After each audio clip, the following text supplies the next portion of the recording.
Sublime gracia del Señor. Continuamos con nuestra serie de enseñanzas sobre las sectas modernas, que aparecieron en el siglo XIX, pero pues las herejías sobre las cuales se sostienen datan de muchísimos siglos atrás, incluso desde los primeros siglos de la iglesia. Vamos a continuar hablando de la secta de los testigos de Jehová, que más bien debería llamarse la secta de los testigos sin Jehová. ¿De qué hemos hablado? Hemos hablado muchas cosas del origen de esta secta, su fundador Charles Taze Russell. Hemos hablado de, en primer lugar, los nombres de Dios. Hay diferentes nombres de Dios en las Escrituras. Ellos solamente aceptan uno, que es Jehová, pero hemos visto en la Escritura cómo Dios utiliza otros nombres para revelarse a sí mismo. También hablábamos de la deidad del Espíritu Santo, la doctrina del Espíritu Santo. Ellos no reconocen al Espíritu Santo como Dios. Para ellos el Espíritu Santo es una simple fuerza impersonal, así le llaman, fuerza impersonal de Dios, como la corriente eléctrica, el viento, la luz. Pero ya dejamos claro en la Escritura que el Espíritu Santo es una persona. Antes de eso hablábamos de la Trinidad. Nos juzgan como politeístas. ¿Qué es politeísmo? Poli, varios o muchos, y teos, Dios.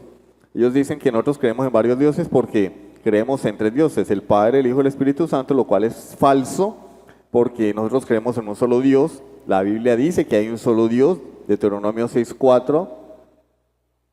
Dice que Dios es uno solo, pero ese Dios uno, único, subsiste en tres personas. Hay tres personalidades que subsisten en esa esencia divina, en esa naturaleza divina. Y hay un eslogan conocido hace ya muchísimos años: tres personas diferentes, un solo Dios verdadero. Esa es la Trinidad. La Biblia da testimonio de la Trinidad, ya lo vimos, no lo voy a repetir, solamente estoy haciendo como un recorderis de lo que hemos visto en vista de que la semana pasada pues se suspendió de serie por causa de la temática especial que teníamos la semana pasada. ¿De qué vamos a hablar hoy?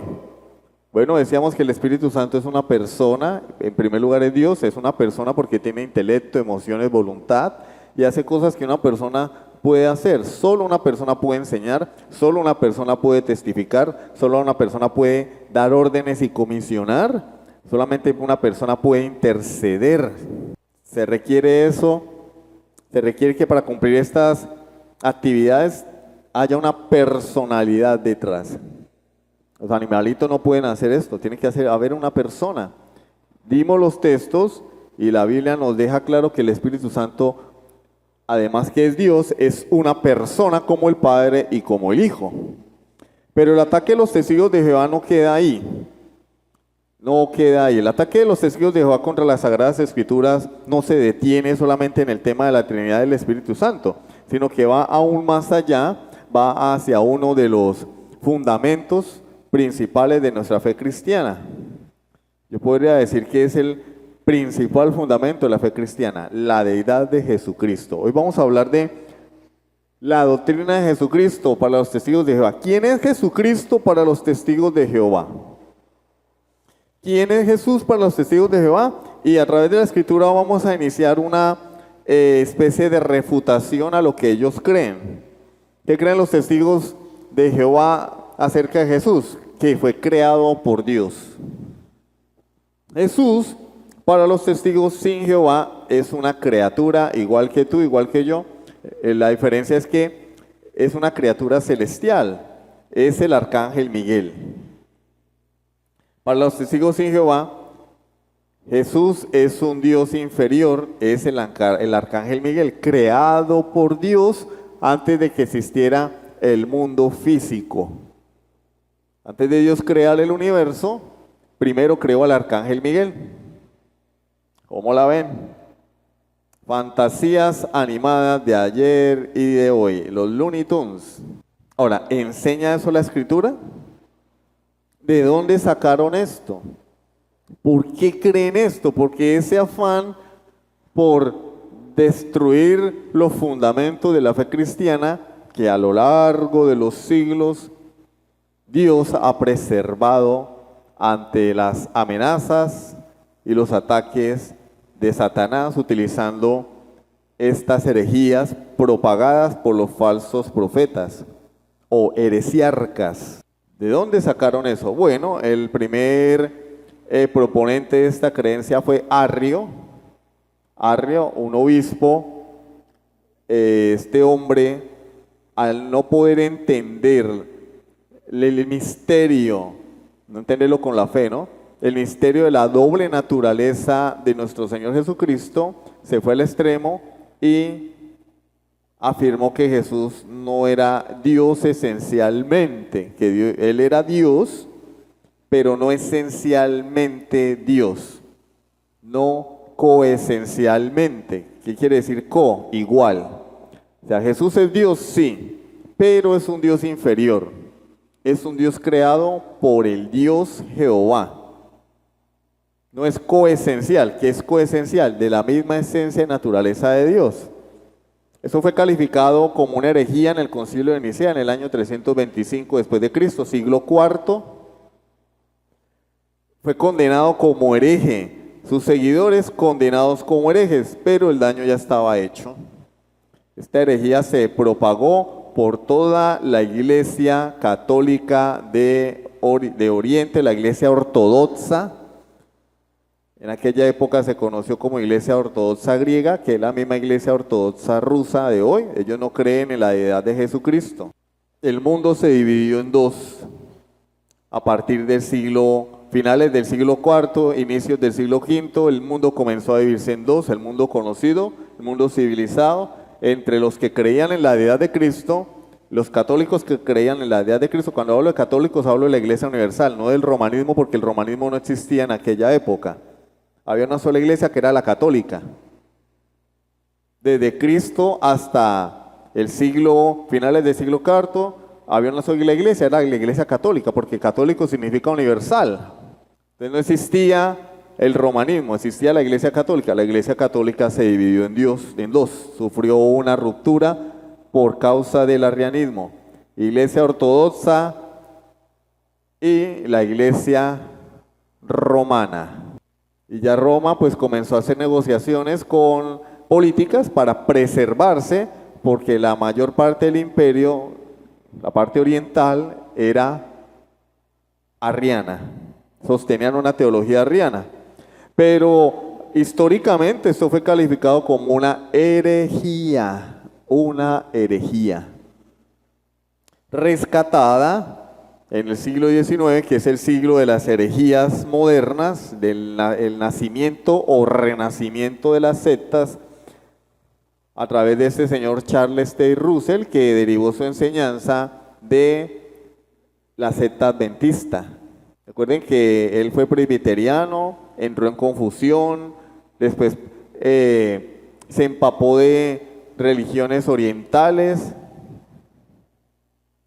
prácticas ocultistas, después cayó en el movimiento adventista, después fundó su propia editorial, porque los Testigos de Jehová no son una iglesia, sino una organización, eso hay que tenerlo claro.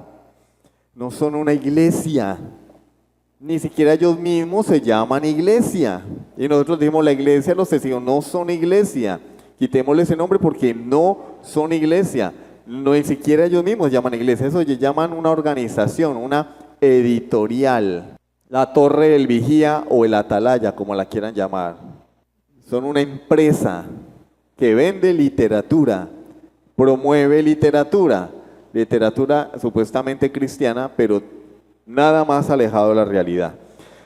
¿En qué basan ellos su enseñanza? Bueno, en una mala interpretación de las Escrituras basada en su Biblia, que es la única Biblia del mundo que tiene esta traducción, que es la traducción al Nuevo Mundo de las Escrituras, así se llama. Más adelante vamos a hablar de esta traducción, en este momento no es de mi interés.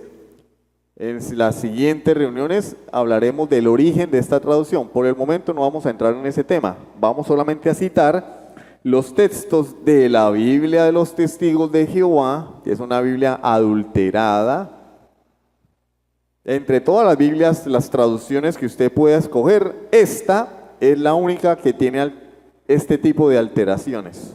Y vamos a leer en qué se basan ellos. ¿En qué se basan ellos para decir que Jesús es el arcángel Miguel y que no es Dios? Primero, Juan 14, 28.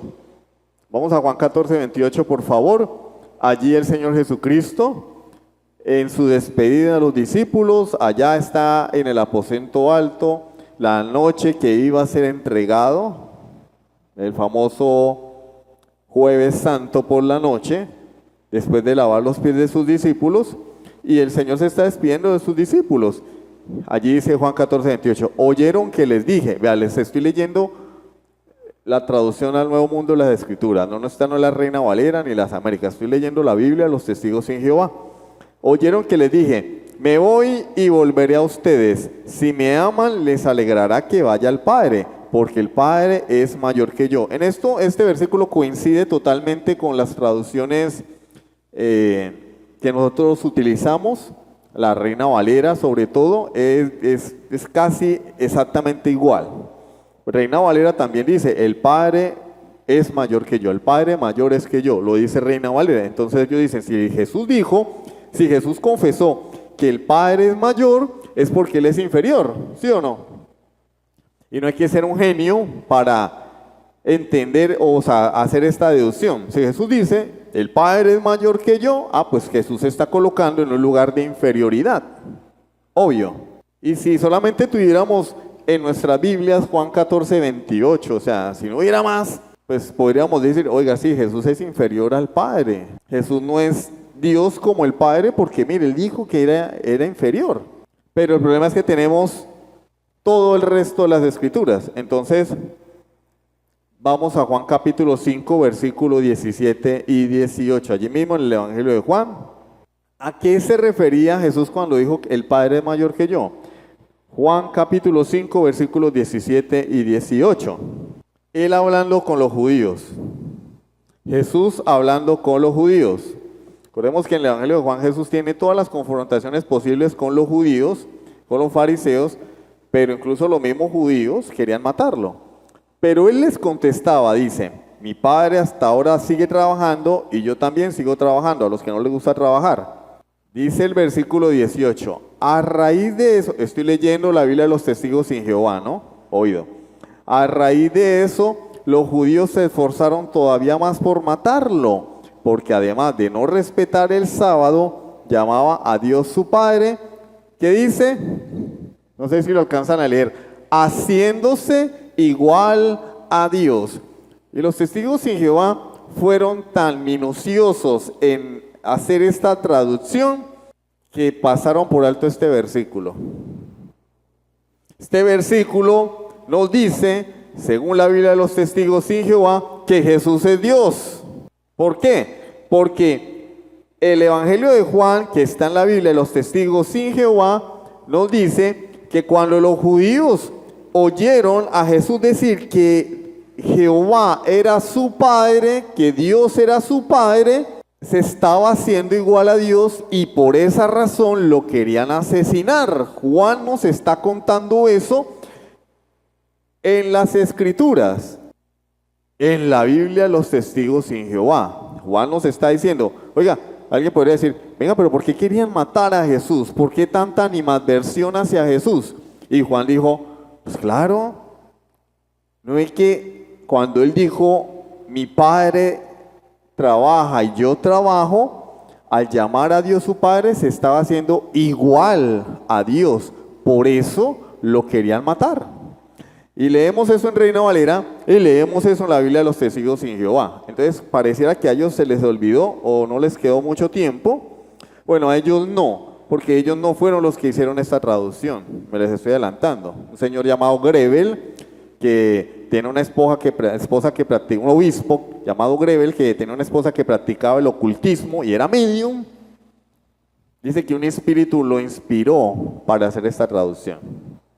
Y los testigos de Jehová la copiaron al pie de la letra. No se tomaron la molestia de revisar versículo por versículo, porque este versículo, pues, es una piedra en el zapato para ellos. Por una parte ellos dicen Jesús no puede ser Dios porque el Padre es mayor, pero por otro lado su propia Biblia dice que Jesús se estaba haciendo igual a Dios. Ahora, hermano, pero entonces ¿por qué Jesús dijo que el Padre es mayor que yo? Claro, claro que sí, pero no esencialmente, sino económicamente. Cuando hablamos de economía no hablamos de dinero, sino hablamos de orden.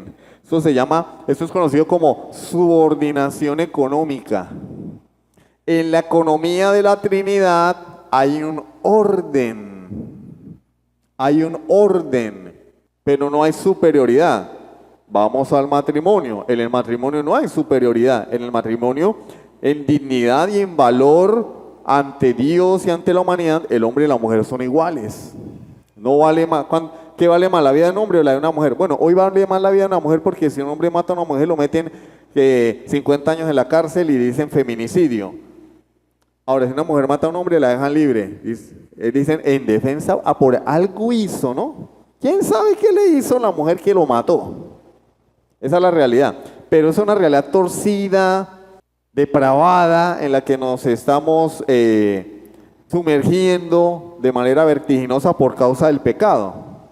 Pero hablemoslo, en un mundo normal, el hombre y la mujer tienen igualdad en cuanto a dignidad y valor. Merecen el mismo respeto, el mismo trato.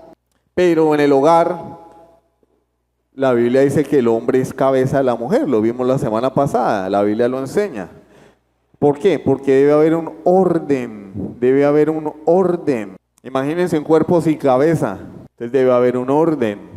En el hogar hay un orden. Dios colocó al hombre como cabeza y a la mujer para que se sujetara a esa cabeza. Pero el hombre no es sin autoridad. La Biblia dice que Cristo es la cabeza del hombre. En primera carta a los Corintios, de capítulo 12 en adelante, nos dice que Dios es cabeza de Cristo, Cristo cabeza del hombre y el hombre cabeza de la mujer. Hay un orden. Dios hizo el cosmos. Y ustedes saben ¿qué significa la palabra cosmos? Orden.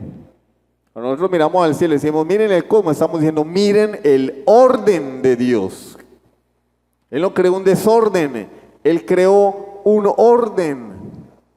En la Trinidad hay un orden. El Padre es mayor que Cristo económicamente hablando. ¿Por qué? Porque Cristo fue enviado por el Padre a este mundo para morir por nuestros pecados. Por eso él dijo, yo no vine a hacer mi voluntad, sino la voluntad del que me envió.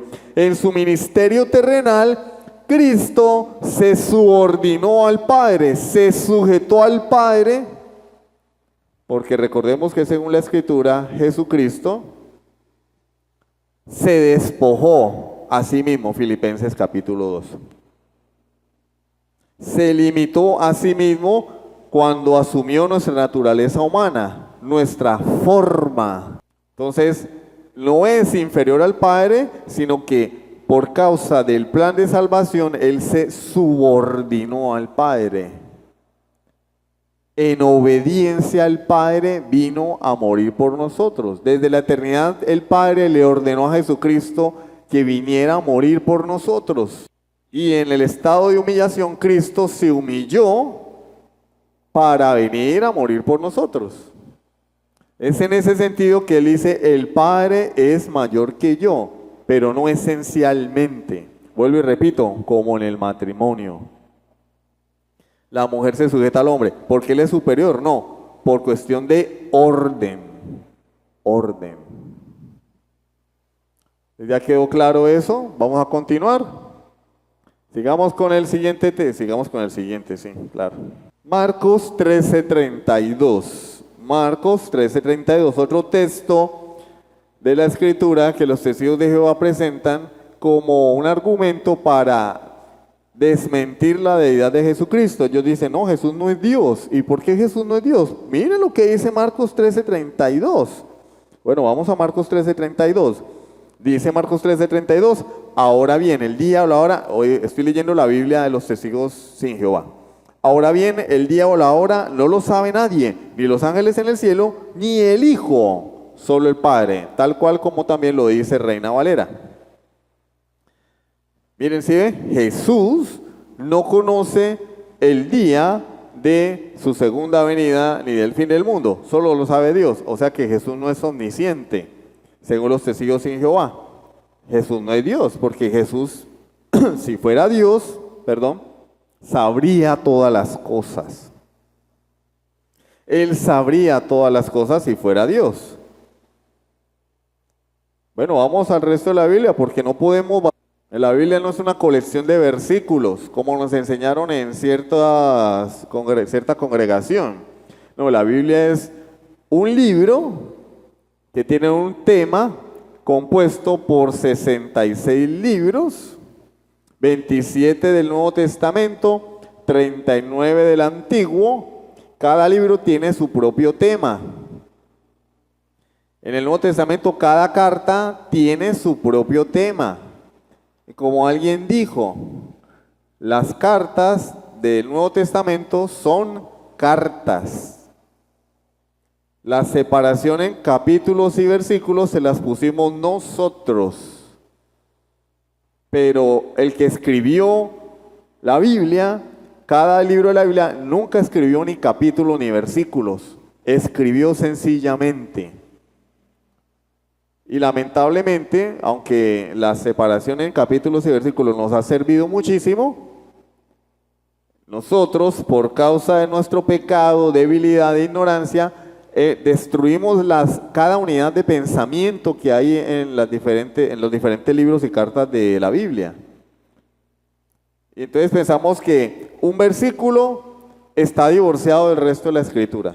Mira, dice, Jesús no es Dios. Mire, Marcos 13:32. Hermano, es que cuando Marcos escribió su evangelio, no escribió capítulo 1, 2, 3 hasta el 16, ni ningún versículo. Marcos agarró el papel y la pluma y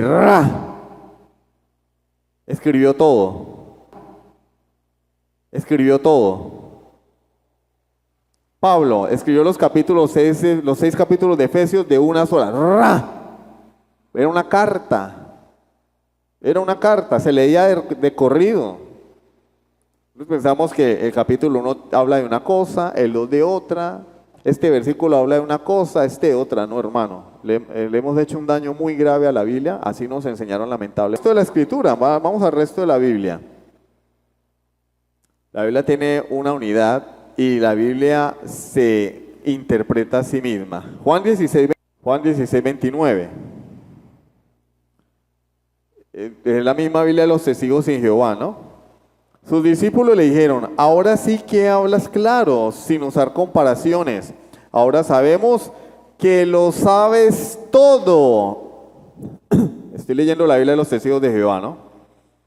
Se les pasó este versículo porque hubieran tachado el hilado y les han cambiado la gramática para alcanzar sus objetivos, hubieran quitado esto, se les pasó por alto. Ahora sabemos que lo sabes todo y que no necesitas que nadie te pregunte. Por esta razón creemos que viniste de Dios. Reina Valera. Ahora sabemos que lo sabes todo. Entonces, ¿sabe todo o no lo sabe? ¿Cómo es la cosa? En Marcos capítulo 13 no lo sabe, pero en Juan capítulo 16 sí lo sabe. Bueno, continuemos con la misma Biblia de los testigos sin Jehová. Juan 21:17. Juan 21:17. Jesús en aquella ocasión donde está con Pedro, ya el Señor a punto de ascender a los cielos, los días previos de su ascensión, tiene una conversación con Pedro. Ustedes van a encontrar un título en sus Biblias probablemente, apacienta mis ovejas. Por tercera vez le preguntó, Juan 21:17, Jesús preguntándole a Pedro, Biblia de los testigos sin Jehová. Por tercera vez le preguntó, Simón, hijo de Juan, ¿me quieres? Pedro se puso triste al ver que por tercera vez le preguntaba, ¿me quieres? Así que le dijo, Señor, tú lo sabes todo. Tú sabes que yo te quiero. Jesús le dijo, alimenta mis ovejitas. ¿Lo sabe o no lo sabe? ¿O no sabe? No anote este texto, pero vamos a buscarlo porque hay varios textos que lo dicen y solamente quise tomar algunos, pero en este momento me viene a la cabeza Juan capítulo 2, Evangelio de Juan capítulo 2. Juan capítulo 2, versículo 24. Juan capítulo 2, 24 de Dios. Vamos al 23. Juan capítulo 2, 23 hasta el 25. Estando en Jerusalén en la fiesta de la Pascua, muchos creyeron en su nombre, viendo las señales que hacía, como hoy, ¿no? La gente dice que cree en Cristo, vamos a ver. Pero Jesús mismo no se fiaba de ellos, porque ¿cómo los va a conocer a todos? Y yo ni los conozco a ustedes bien, ahora dice, Jesús los conocía a todos. Y no tenía necesidad de que nadie le diese testimonio del hombre, pues él sabía lo que había en el hombre. Lo sabe. Entonces, ¿Jesús sabe todo o no lo sabe todo? Cuando Jesús dice que él ignora el día de su segunda venida, está hablando desde la perspectiva de su naturaleza humana. Él como hombre, habiéndose despojado de sus prerrogativas divinas, admitido voluntariamente, había cosas. Cuando el niño se perdió en el templo, Lucas nos dice en su evangelio que él crecía en el conocimiento de Dios, en sabiduría y en gracia para con Dios y para con los hombres. O sea, él creció en sabiduría. ¿Por qué? ¿Cómo puede Dios crecer en sabiduría? Si Él es todo sabio, Él lo sabe todo. De Él proceden todos los tesoros del conocimiento. ¿Cómo puede Dios crecer en sabiduría? Pues porque era un niño, hombre,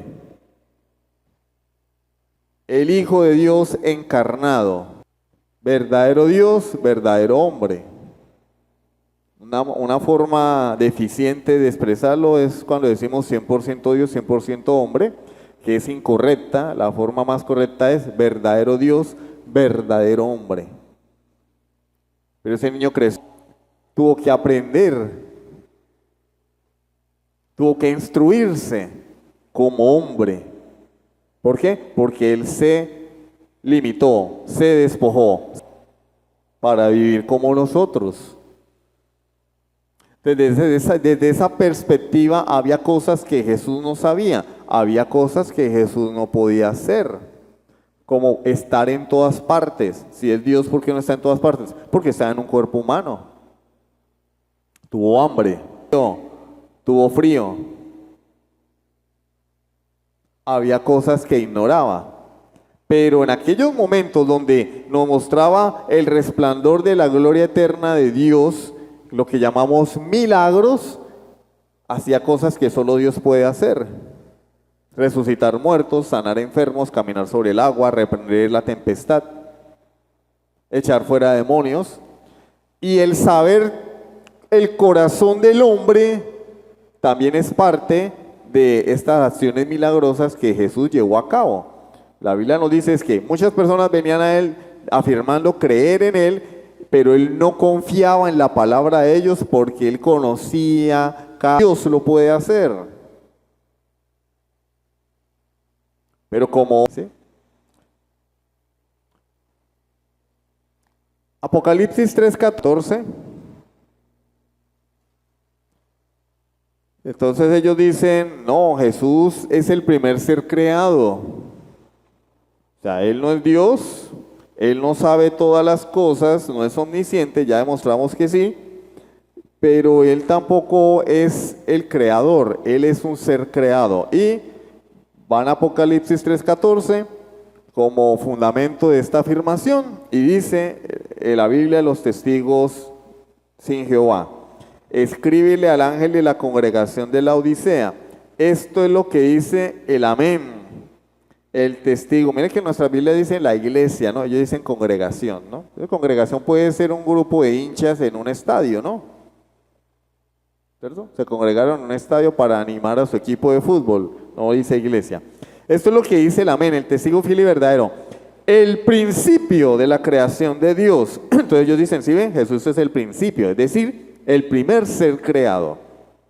¿Por dónde comenzó Dios la creación? Por Jesús, por el Hijo, porque Jesús fue su nombre terrenal.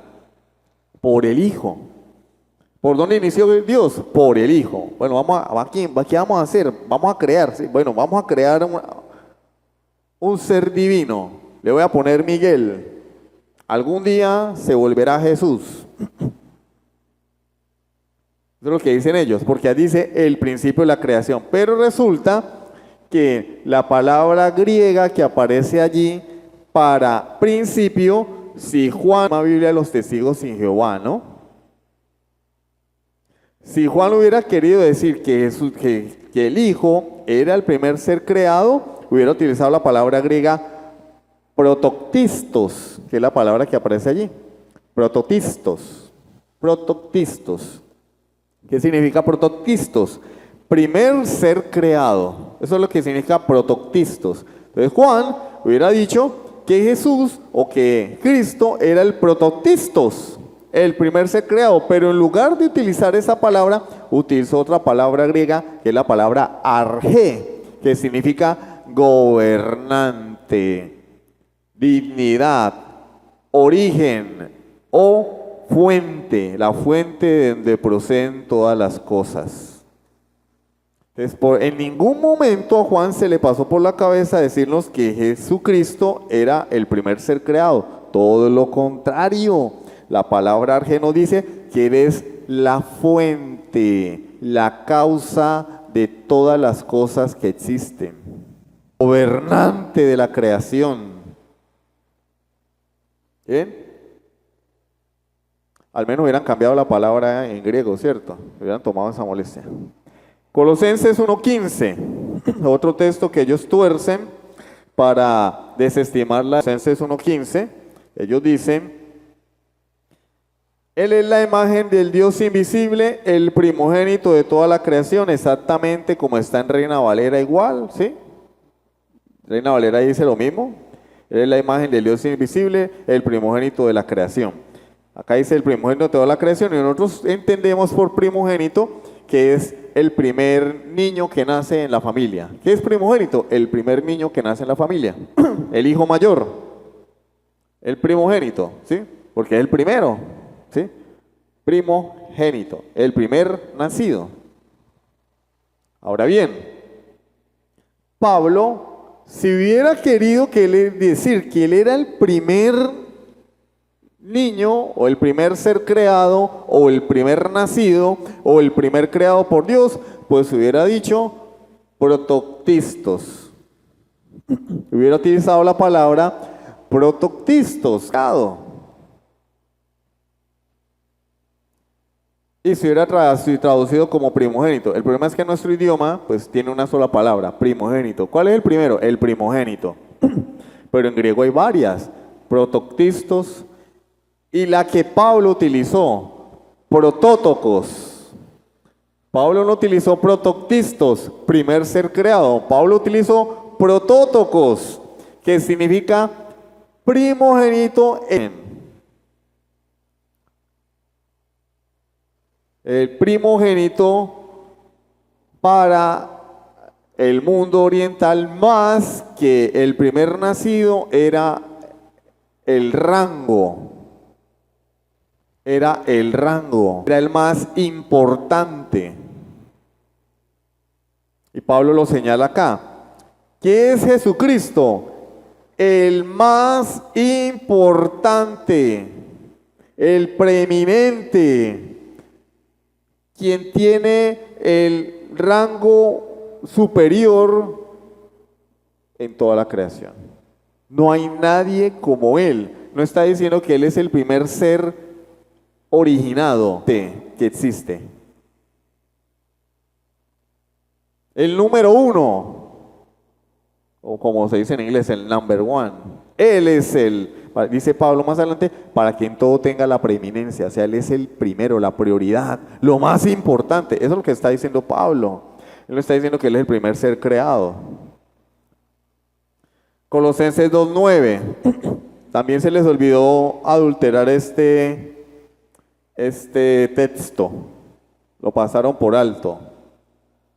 Se nota que Grebel no hizo un buen trabajo de traducción. Colosenses 2:9, Biblia, los testigos sin Jehová. Porque en él, dice, muy similar a lo que dice Reina Valera. Reina Valera dice, porque en él habita corporalmente toda la plenitud de la deidad. Este es muy similar, casi idéntico. Porque en él reside corporalmente toda la plenitud de la naturaleza divina. Básicamente lo mismo. ¿Quién es Jesús? Aquel sobre quien el Hijo vino a hacer su habitación. En él reside corporalmente toda la plenitud de la esencia de Dios, de la naturaleza divina, toda la plenitud de la deidad. O sea, su propia Biblia desmiente su tesis. Su tesis es Jesús no es Dios. Vamos a la Biblia de los testigos de Jehová y la Biblia dice, ay, sí es Dios. Salvo algunos textos que han sido adulterados. No, tal vez no les queda un tiempo para torcerlos todos, o se les acabó el corrector, el liquid paper, y no pudieron tachar y volver a escribir. Porque algunos sí están adulterados, pero no todos. Esta es una muestra de que su propia Biblia desmiente lo que ellos envían en su propia Biblia. ¿Sí? Conclusión: Jesús es Dios, Jesús es igual al Padre, se subordinó a Él económicamente por cuestión de orden para llevar a cabo el plan de salvación. Jesús sabe todas las cosas, pero en su ministerio terrenal, en su estado de humillación, Él mismo se limitó para poder vivir como hombre. Había cosas que Él no sabía, pero hubo momentos donde sí, el corazón de todos los hombres. Jesús no es el primer ser creado. Cuando la Biblia utiliza el término primogénito, no está hablando de el primero en nacer o en ser creado, sino el más importante, la prioridad, el rango superior. No hay nadie como Él es lo más importante. Amén. Vamos a dejar hasta ahí por hoy, para que no se me empachen mucho, y la semana entrante continuamos con textos de las Escrituras que nos afirman de manera contundente que Jesús Sublime gracia del Señor.